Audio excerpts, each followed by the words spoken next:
Israeli Jews from left, right, and center all agreed that the rules of engagement have to change because the goal has to change. The goal after October 7th, in order to restore our deterrence, could no longer be to deter Hamas from firing rockets or crossing the border, but the goal was now to destroy the Hamas regime.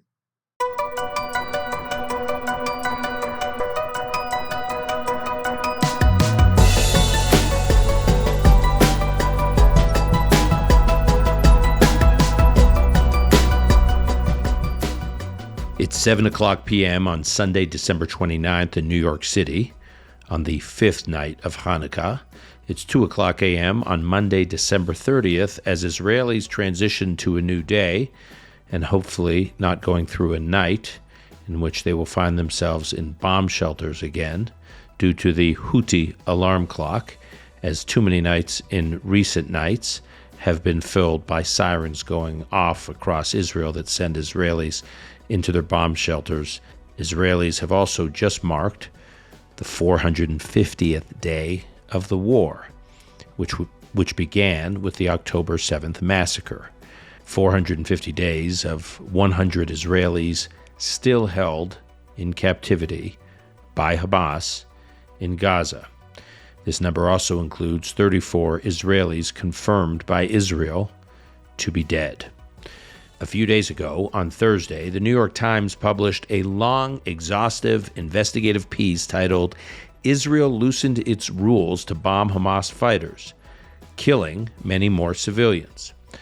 The article outlines Israel's unprecedented shift in military strategy and rules of engagement during its response to the October 7th attack by Hamas. The article highlights that Israeli mid-ranking officers were granted significant authority to strike thousands of targets, and the article cites that when decisions are made for operations against Hamas leaders or fighters, all terrorists I might add, there's always a risk of civilians being killed in that operation. But the article argues that Israel is now taking greater risk that could involve more civilians being killed, more civilian collateral damage. The appropriate level of risk has, according to the Times, always been quantified by the IDF. No more than 10 civilian lives could be risked in such an operation when Israel is taking out a Hamas terrorist. But since Israel responded to October 7th to eliminate the threat of Hamas and restore deterrence, that number, according to the Times report, has increased to 20 civilian lives at risk in any operation. The Times article does implicitly acknowledge that the IDF still goes to extraordinary lengths to avoid civilian casualties whenever possible, but the same article conveys skepticism over how the IDF determines the number of civilian areas are in an area it is about to attack before launching an operation. When I read the article, I was struck by the complexity of what the IDF does in this war to calculate that number of civilians in any area it is going into. But the net out of the piece is that all of these newer methodologies and rules of engagement and command and control structures are departures from earlier, stricter protocols aimed at minimizing civilian harm. To discuss the ethics of Israel fighting a just war justly, we welcome back to the podcast Yossi Klein Halevi. But before our conversation with Yossi, I did want to take a moment to acknowledge the passing of former U.S. President Jimmy Carter, who just passed today at 100 years old. Quite impressive. In the days ahead, there will be lots of commentary on President Carter's legacy. But as most historians and biographers of President Carter have pointed out over the years, his greatest legacy was in his post-presidency. As this podcast is primarily focused on Israel, the Middle East, and the U.S.-Israel relationship, I must say that Carter's post-presidency was a stain on his overall legacy. Yes, he was the president who nurtured the negotiations and the process that culminated in the historic Israel-Egypt peace treaty in March of 1979, and that is a treaty, despite its many warts and challenges and internal contradictions, has held to this day through very difficult periods.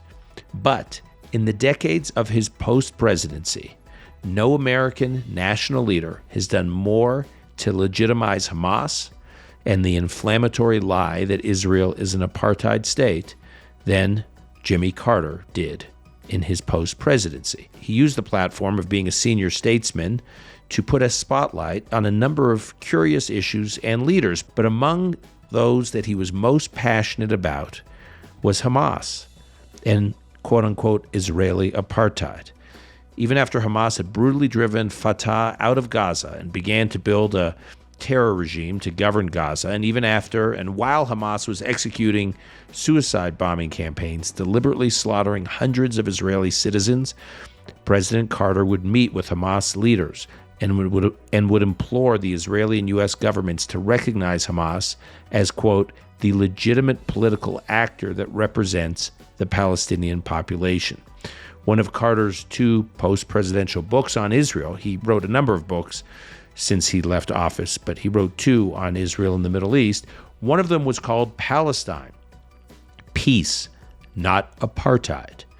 To read more on President Carter's post-presidential impact on the very debate happening across the world today about Israel, the rhetoric used to describe Israel, I highly recommend a piece by David Harsanai in the Washington Examiner, which we will post in the show notes. I'll post additional pieces on social media in the days ahead. And again, we will have a dedicated episode in the weeks ahead on the Camp David Accords, the Egypt-Israel peace treaty, President Carter's role in it, its legacy, because that deserves a fair hearing as well. But now on to today's conversation. Yossi Klein Halevi on the brutality of war. This is Call Me Back. And I'm pleased to welcome back to this podcast my longtime friend, Yossi Klein Halevi from the Shalom Hartman Institute, prolific author and co-host of one of my favorite podcasts, For Heaven's Sake. Yossi joins us from Jerusalem. Hi, Yossi. Hey, Dan. Good to be back on my other favorite podcast. There we go. Things have been kind of noisy in your neck of the woods. Not only has there been all these siren warnings about rocket launches that I've been reading about, but a rarity, there were two long-range rockets that were targeted at Jerusalem from Beit Hanun in North Gaza. And then some of the Houthi rockets there were concerns that some of them may land in and around near Jerusalem, although they didn't. But Jerusalem is typically not in the crosshairs, and it does feel like there's been increased activity. Have you been experiencing it in some way? No, if there were sirens, it was over Shabbat, and I probably slept through it. So I don't know. I don't know what that says about my state of alertness or the effectiveness of the sirens, but or the longevity of this war, where people just start to get they just start to get numb to it all. 450 days in. I mean, where each area of Israel deals with a different kind of threat. Usually, the south and the north have dealt with missiles. Tel Aviv, occasionally, especially now with the Houthis, and Jerusalem tends to deal with terrorism as an ongoing reality. Meaning these stabbing attacks and these shootings. Yeah, but right. but every so often there's a spillover. We get some missiles, they get some terrorism, and it all balances out in the Israeli grand scheme of things. All right. Well, I'm glad you're okay, and that coming out of Shabbat you're well rested, which is the most important issue of concern to our Call Me Back community.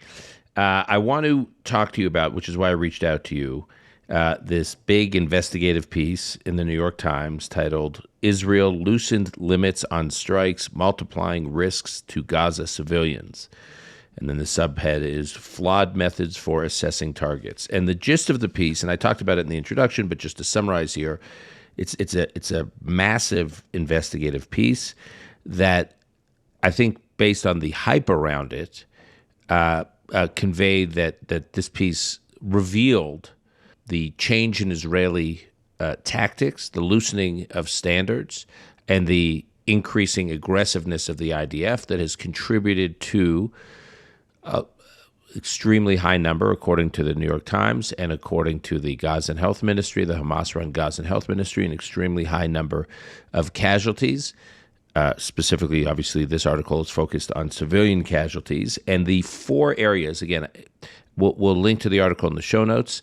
The main areas of criticism are, one, historically, when the IDF has conducted operations against terrorists, specifically in Gaza, there was a rule that if the IDF had its eyes on a terrorist that it needed to take out, there often is a risk, even when Israel takes all these precautions that they take, which most Western militaries do not take, I might add, to warn civilians in the area, to get civilians out before the operation takes place. Obviously, you can never be foolproof. You can never be 100%. And there are often some number of civilians that could be killed in the crossfire of the operation. Historically, the IDF has had as a goal to limit the number of civilians in these situations that are killed to 10 or fewer, and that in this war against Hamas, that number had been raised to 20 or fewer, meaning you're taking out a high-value target. That high-value target, even with warnings and efforts to remove the civilians, there's still up to 20 civilians nearby. The fact that there are up to 20 civilians nearby does not preclude the IDF from taking out that terrorist. Again, whereas in the past, the limit had been 10. Second, the way that the methodology the IDF uses to estimate how many civilians there is criticized. We can get into that. Three, the types of bombs Israel is using in these operations. And four, the nature of the warnings that it does to civilians. Are the warnings robust as they used to be, that the IDF has used in previous wars? So this is the crux of the piece, which again the New York Times uses to explain why there have been so many Palestinians killed, and specifically civilians, although, again, as even the New York Times concedes in this article, they're relying on Hamas Health Ministry data, and even their data doesn't distinguish between civilians and combatants. So it makes this all very tricky. But that said, Yossi, what was your immediate response to this article? So I would just add first a fifth category from the article, which is that Israel loosened the rules of engagement with targets who were not necessarily high value. Or basically any Hamas terrorist was fair game, and the number of civilian casualties that were considered acceptable were also loosened. I have to tell you, Dan, that I did not fall off my chair reading this, and I don't know anyone in Israel who did. This article didn't really break new ground. We all understood that the IDF had necessarily loosened the rules of engagement, and we should really talk about why it was necessary to loosen those rules of engagement. But the other response that I had was reading this. I said, well, we actually are not an army out of control, which is how so much of the media has portrayed us. There are rules. The rules have been adjusted, but our commitment to fighting a war based on rules remains. And I think that for me, in some ways, that was the major takeaway. And the fact that the army is still actively engaged in these conversations, and we're not acting the way Putin does in Ukraine or the way he did in Chechnya, et cetera, one could go on across the globe for other examples, and so it was in a certain way contrary to what the Times thought they were doing. It was actually somewhat reassuring. But really, I think, Dan, the important question here is why the rules of engagement were loosened. What necessitated that on October 7th? And beyond the emotional response to the atrocities, I think there was something very well thought out here, which is what we understood on October 7th was that we were facing an existential threat to the credibility of our deterrence, which is another way of saying that Israel's ability to survive in the Middle East in the long term was in jeopardy because the weakest of our enemies had delivered the most devastating blow we'd ever experienced. And so there was an immediate decision that wasn't only taken in the upper echelons of the army and the government, but across the society. Israeli Jews from left, right, and center all agreed that the rules of engagement have to change because the goal has to change. The goal after October 7th, in order to restore our deterrence, could no longer be to deter Hamas from firing rockets or crossing the border, but the goal was now to destroy the Hamas regime. And when you've changed the goals, as opposed to all of our other mini wars in Gaza until now, those were all based on a very limited goal of trying to prevent Hamas from firing rockets.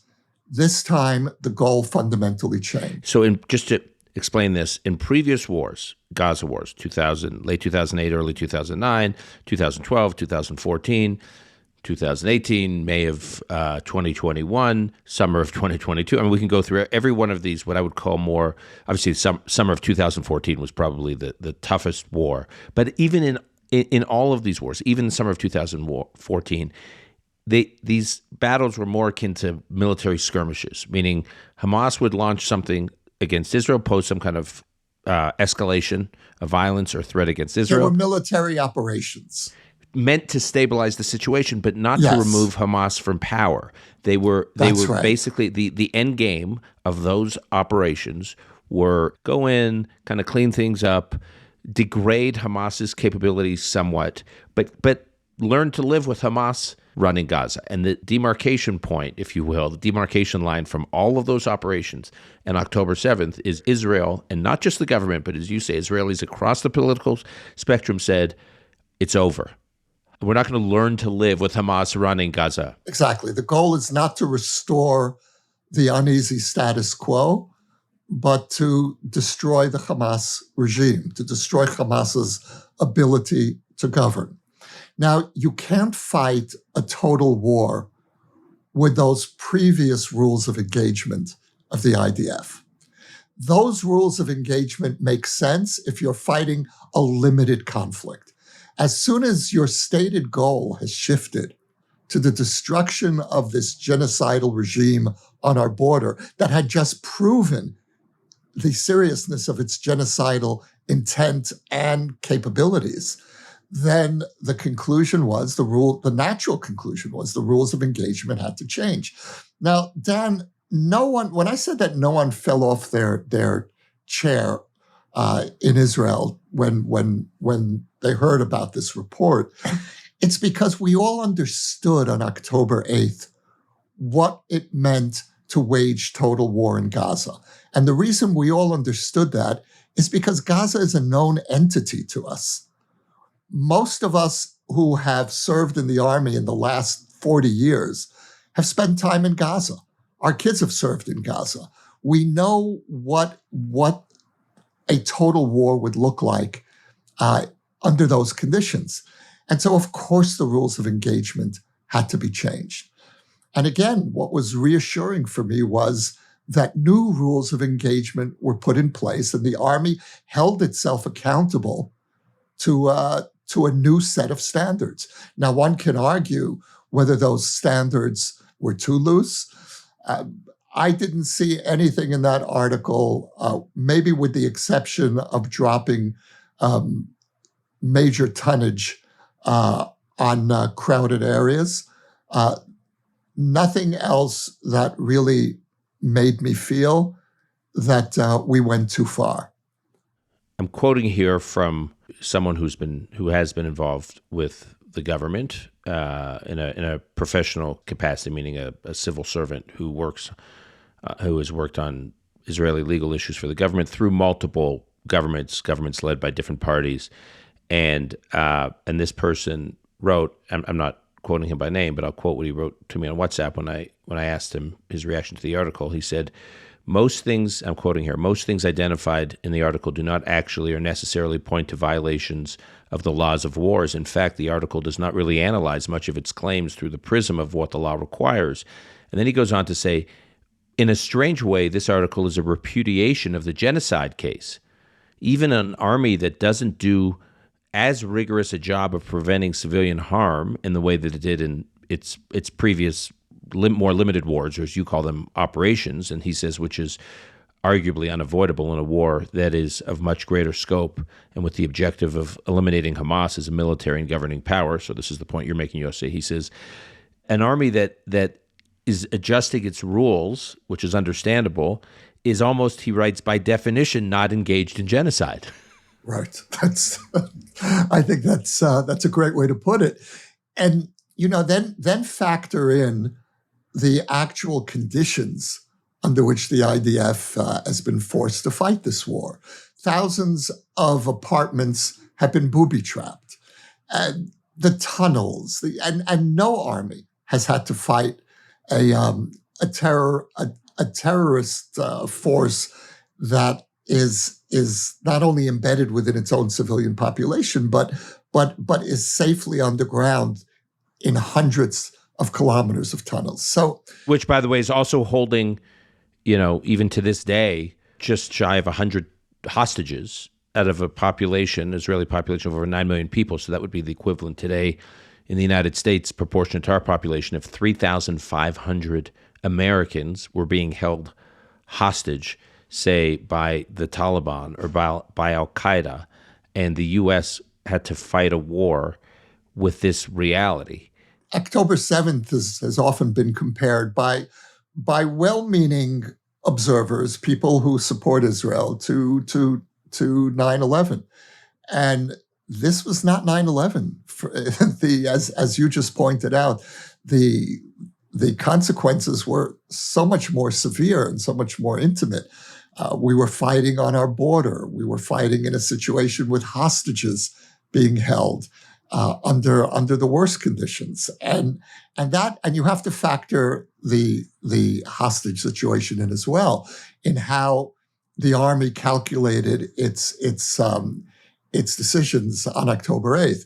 Now, there were many people in this country who believed that Israel needed to impose total siege on Gaza until it returned our hostages. Total siege meaning no food going in to Gaza. And fortunately, Israel did not go that route. And I think one of the reasons that we didn't is that the army was able, the government was able to reassure the public that we have upped the ante militarily. And if we would not have gone all out, if we would not have readjusted the rules of engagement and continued to fight this in a plodding and more cautious way, there would have been enormous pressure in Israeli society to do something even more extreme.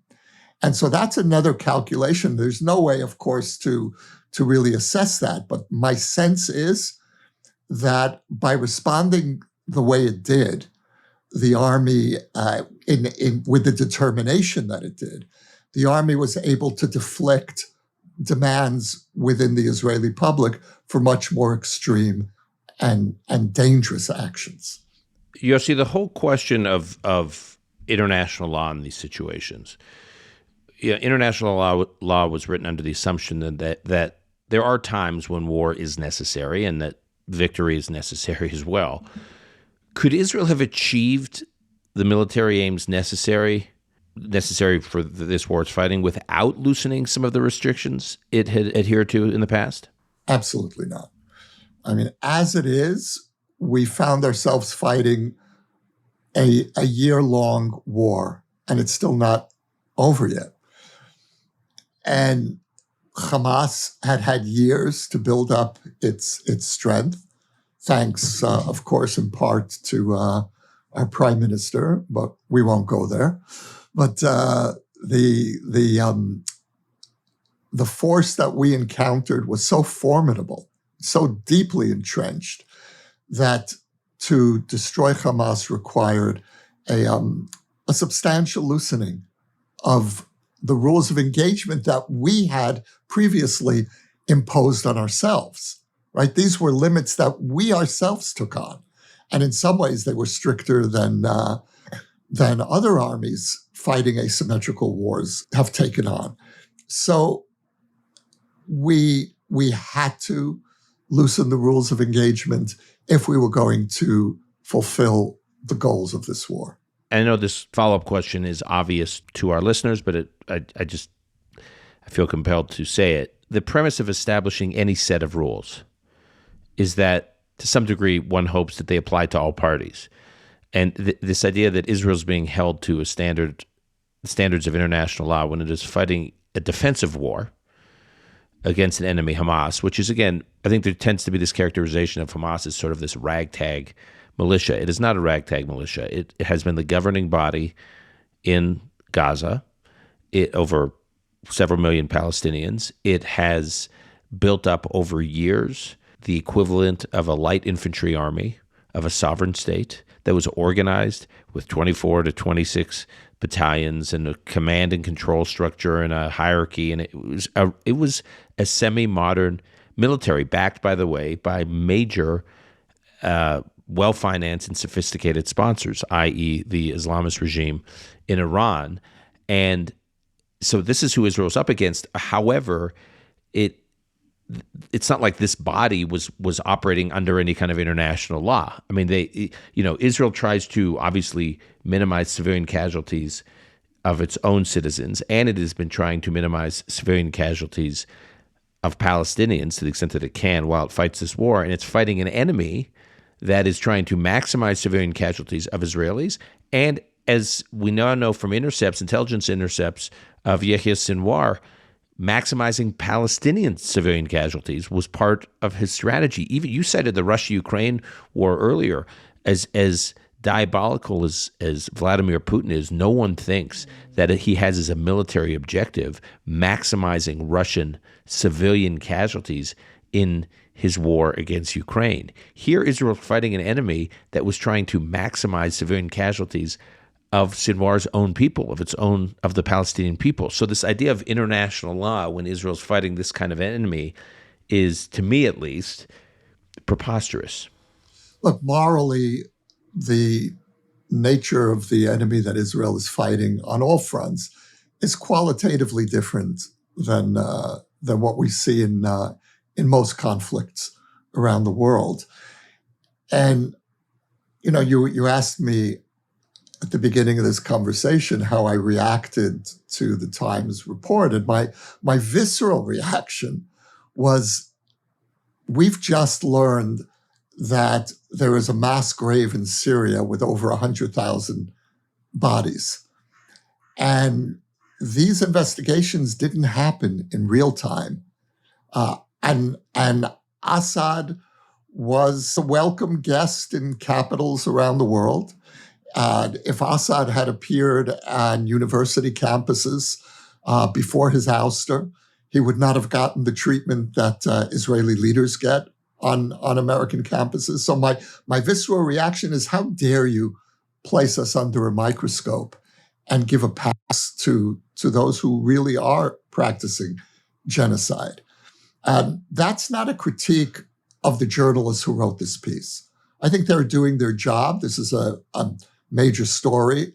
I fault the Times for turning this into this major story, major expose, and the obsessiveness with Israel's moral behavior, again, while giving a pass to so many others who truly are genocidal. But that's only one half of what I have to say. That's what I have to say to our critics outside.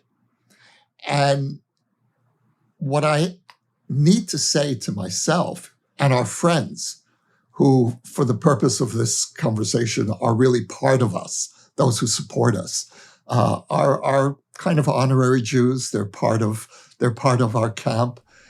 I think that's a big part of the Call Me Back community. We have data on the number of non-Jewish listeners to Call Me Back, which is surprising to Ilan and me that the large number of non-Jews, and yet I agree with you, Yossi. They're non-Jews, but they're in our camp. They're in our community, metaphorically speaking. And we really should internalize that and appreciate that we're actually not alone, because it so often feels that way, especially when you're under assault by a lynch mob.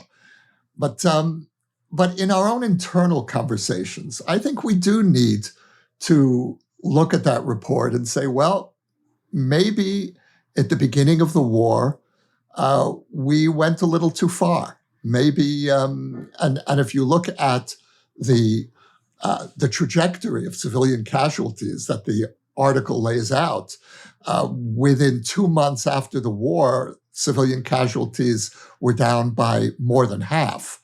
And so there is a question here that we need to ask ourselves. Now, of course, this notion of an internal private Jewish conversation in the age of media transparency is an illusion.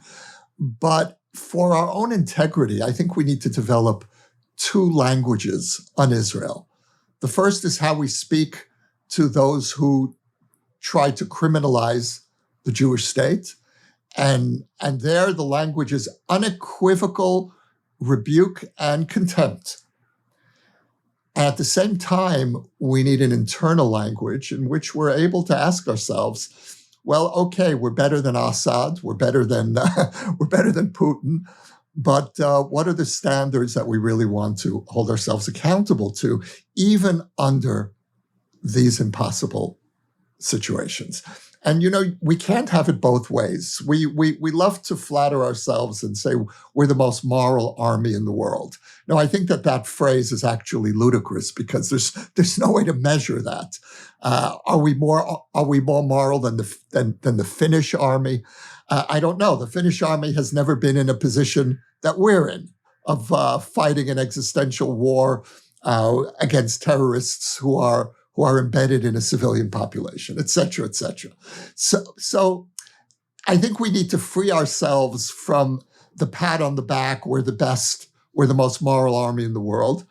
And I just want us to be doing the best we can under impossible circumstances. I don't need for us to be the most moral army in the world, because then we get into this pathological loop where we promote ourselves as the most moral army, and our critics say we are the new Nazis.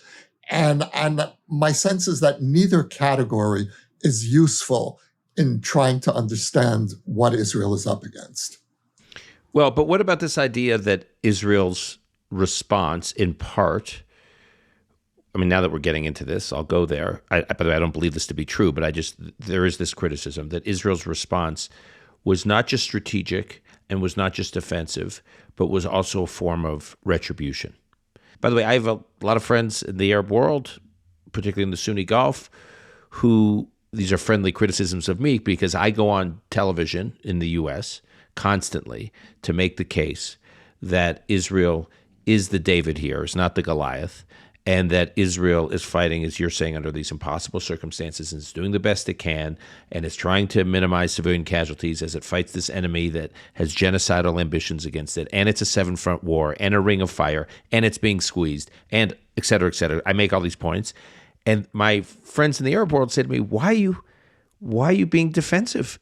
He said, Israel's, I quote here, these are, this is a slight deviation from our PG standard here on Call Me Back. Israel's kicking ass, and they should be kicking ass, because that's the only thing that is understood in the Middle East. So if you look at the areas, as Mati Friedman has said on this podcast in the past, as Mati Friedman has said, look at the areas where Israel has withdrawn from over the last 40 plus years or 30 plus years. It's withdrawn from Gaza, it's withdrawn from southern Lebanon, and it's withdrawn from parts of the West Bank. In every one of those areas, Israel is back today fighting in all of those areas. And Israel's withdrawal from those areas looked weak. Israel withdrawing from southern Lebanon in 2000, in Hezbollah's eyes, looked weak. Israel's withdrawal from Gaza in 2005, in Hamas's eyes, looked weak. So Israel needs to be back in those areas. Israel's is back in those areas. And again, as to quote them, and Israel's, kicking ass and taking names.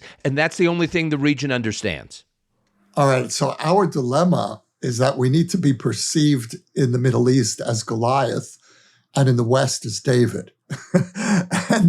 and post October 7th, at least initially, it was kind of reversed. We were seen as weak in the Middle East and still as bullies in the West. So we were really getting the worst of both. And in the last few months, we've succeeded at least in readjusting the disastrous perception of Israeli weakness in the region. If you want to take this a level deeper, Israel's real strategic situation and maybe our moral situation, our moral dilemma, is that Israel versus the Palestinians, we are Goliath and they are David. Israel, in terms of the region, we are not this uncontested power. We're fighting for our lives. We're fighting very well, and we've turned the corner. But we're certainly not the overarching bully. And so, Israelis, when we think of this conflict, we have a kind of a split screen in our heads. One side is Israel versus the Palestinians, and there we are the uncontested power. But the other side of the screen is Israel and the region.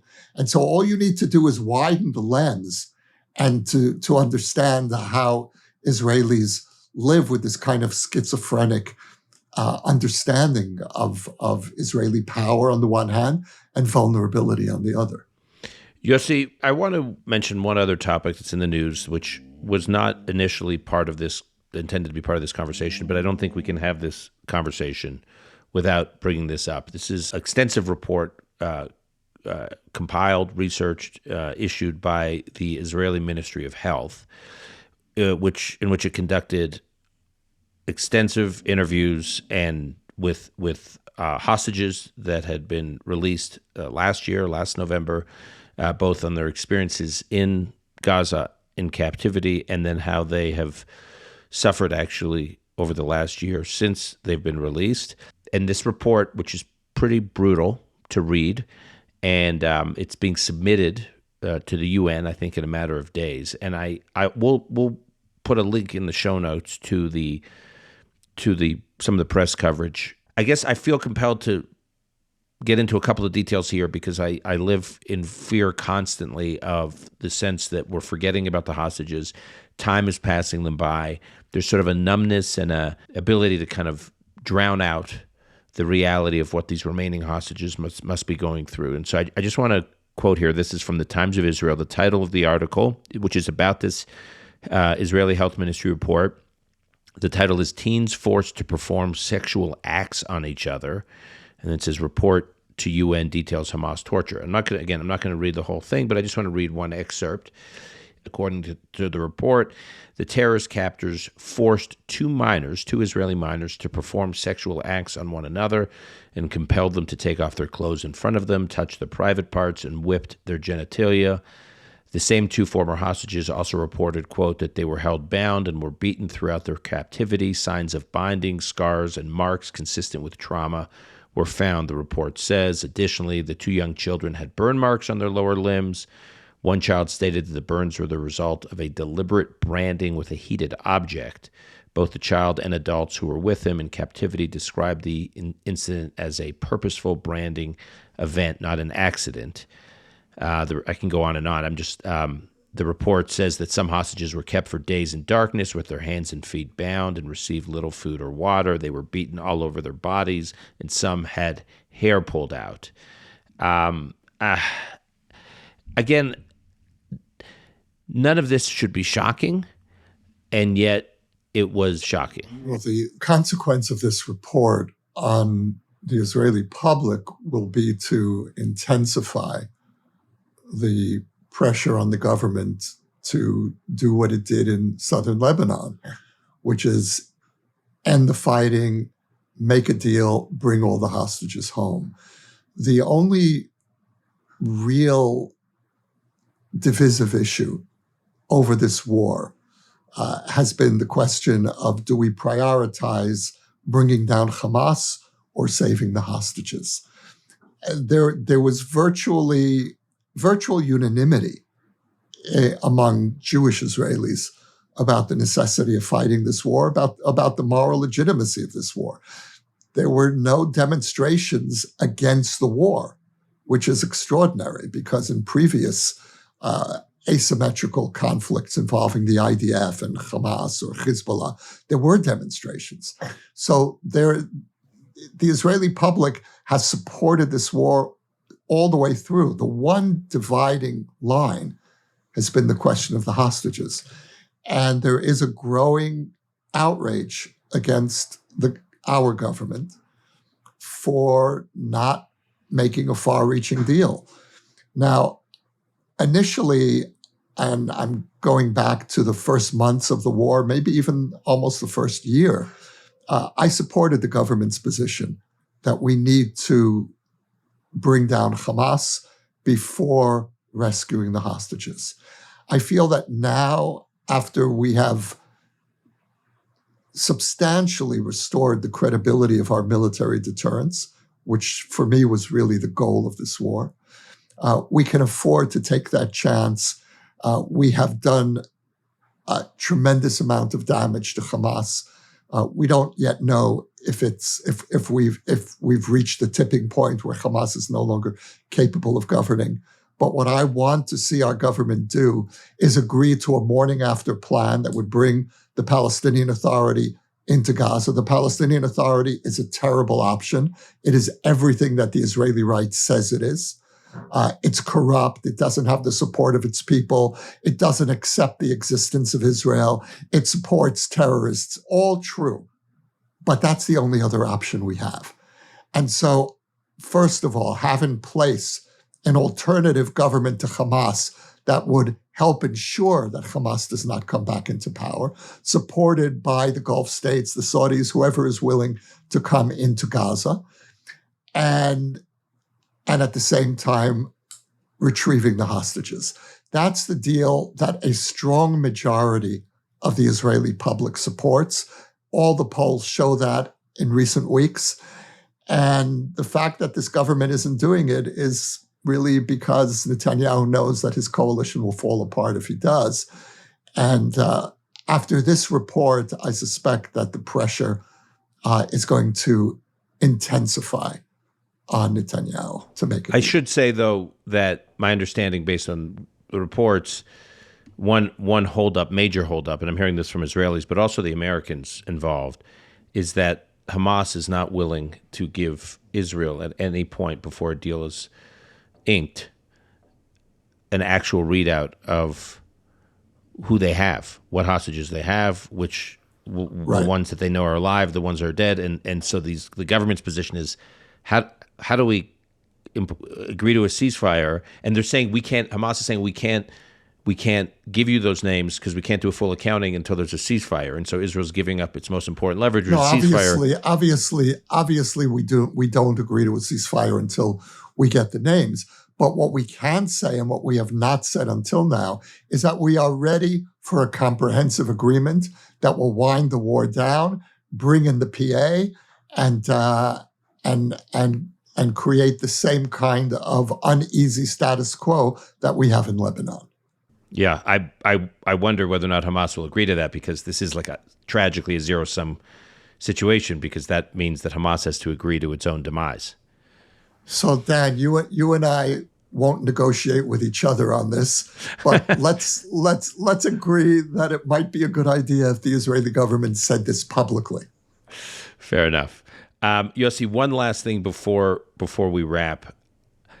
You are one of my rabbis, so to speak, on the history of anti-Semitism globally.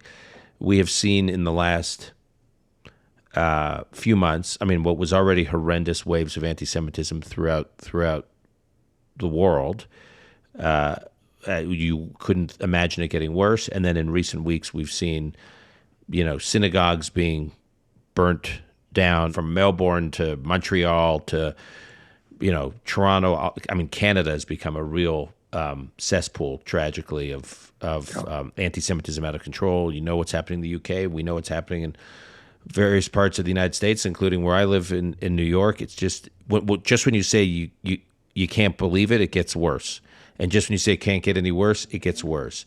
And there are some critics of Israel who say, well, the way Israel is fighting this war in Gaza, they said, we're not excusing the anti-Semitism, but the way Israel has fought this war in Gaza doesn't help, and it inflames. If people are already hysterical critics of Israel, the way Israel is conducting itself further inflames already hysterical and perhaps already irrational, as they would say, critics of Israel to do crazy things. And I think those same critics will point to this report in the New York Times, which was the subject of most of our conversation today, to say this is just going to provide further fuel for the mob, as you said earlier, the lynch mob, metaphorically attacking Israel, but attacking Jews around the world.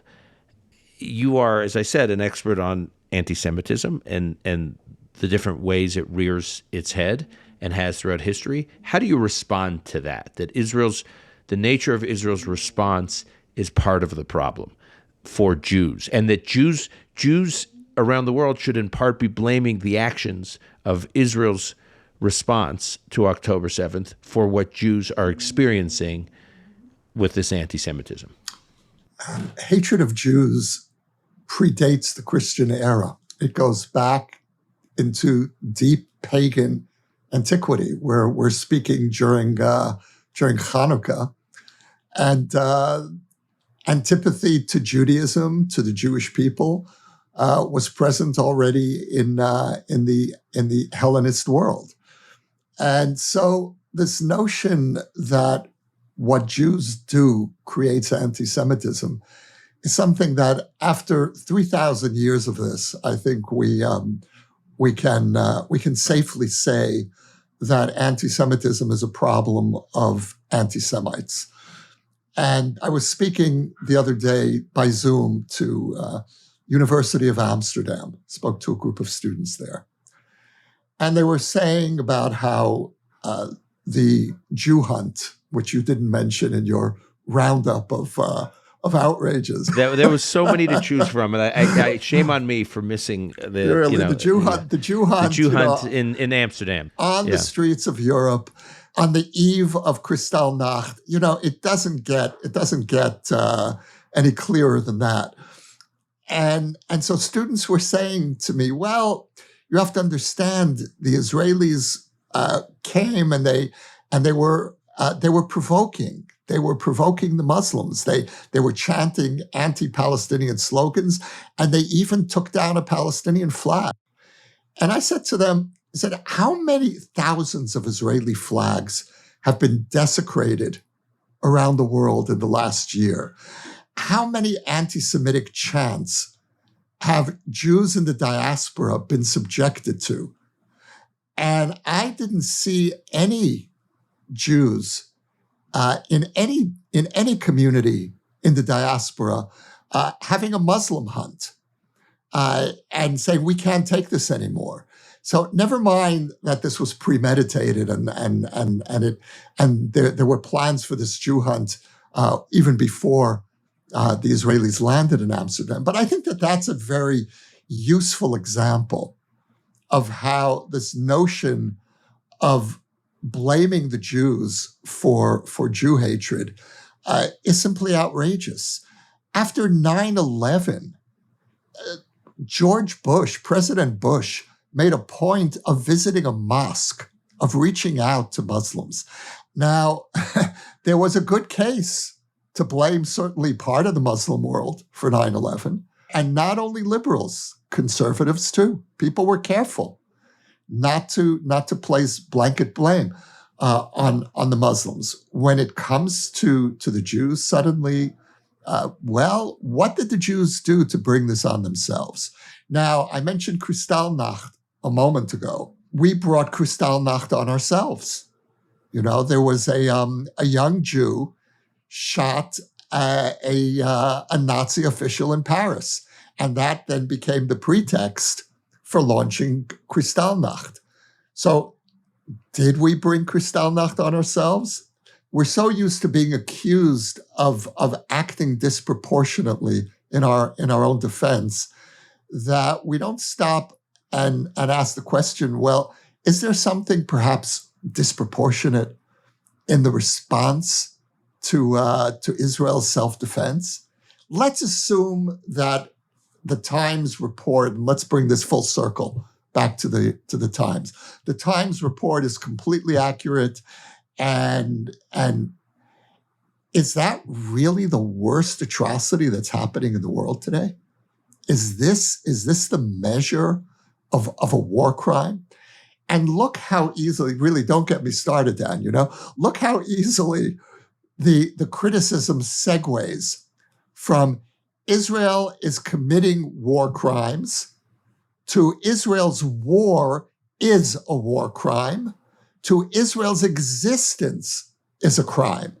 Because and we were there already on October 8th. That instant slide from war crimes to your existence as a crime was all condensed in those few days around the massacre. And so, no, I don't buy it. To even consider the possibility that our actions bring on this ancient hatred is demeaning. And the only way to respond to Jew hatred is with contempt and an affirmation of Jewish pride. I will just, on the point you're making a moment ago, I just pulled up here something I saw that blew my mind at the Guardian newspaper. The Guardian compiled the increasing list of organizations and scholars concluding the Palestinians in Gaza are the victims of a genocide. And the list here, so they compiled this whole list of these organizations.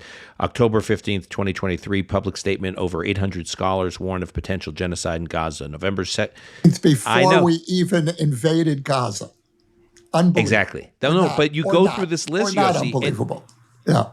Right, but you go through this list, and what's striking about it is almost every one of the items on this list refer to a report of quote unquote reputable organizations or reputable scholars or reputable government officials from the international community claiming that Israel is genocidal before Israel even responded defensively to a genocidal war on its borders. When they can't pin genocide on us, they try to fudge the definition and say, well, the classical definition of genocide doesn't apply in this case because the term itself is inadequate to explain what Israel has done. And so why did those organizations line up a week or two after the massacre to accuse us of genocide? Why is it so important to stigmatize Israel with that particular accusation? And whether consciously or not, I believe the reason is to, in some way, even the score over the Holocaust, to deprive the Jewish people of its grievance, of its claim to historical justice. All right, Yossi, we'll leave it there. You said a moment ago that Jews have to do what they've always done, and among the things you cited was be hopeful and live rich Jewish lives, which is something I've been evangelizing every time I speak publicly at events, is that we can't just be in the response and fight mode. We also have to be in the live rich Jewish lives mode and focus on continuity and ritual and community and the joy of Judaism. That is as much about our survival or key to our survival as just raw defense.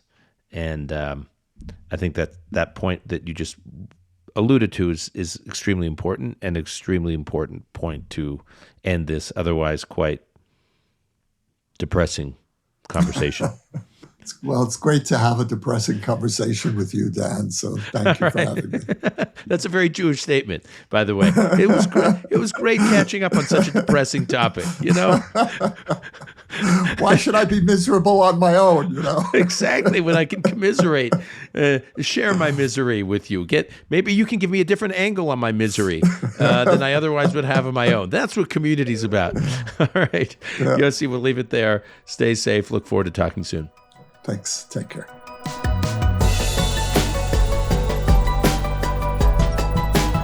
That's our show for today. Call Me Back is produced and edited by Alon Benatar. Our media manager is Rebecca Strom. Additional editing by Martin Huergo. Research by Gabe Silverstein. Until next time, I'm your host, Dan Senor.